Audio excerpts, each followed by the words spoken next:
All right, it's time for action. Now that you have your customer type, let's focus on problems that your customer might have. And we're going to use one of our favorite brainstorming techniques. For this, you'll need your customer problems worksheet, some small stickies, or full-size stickies are fine, a pen, and a timer. Set a timer for 3 minutes, and the stopwatch on your phone is just fine, and write down as many customer problems as you can think of.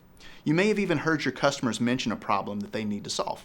Problems like difficulty managing secrets and credentials across environments, maybe they struggle to maintain visibility across different microservices, or even difficulty implementing zero trust architecture in a dynamic environment. Okay, those are the examples that Acme Security has. So now it's your turn. And here are our rules for brainstorming. 1 idea per sticky. Create as many ideas as you can, and don't worry about if they're good ideas or not. If you think it, write it down. And then don't stop writing until the time is up. If you get stuck, you can write any nonsensical word like platypus or banana peel, and this will unstick your brain. Okay, again, set a timer for 3 minutes and try to come up with at least 8 customer problems that you don't solve yet.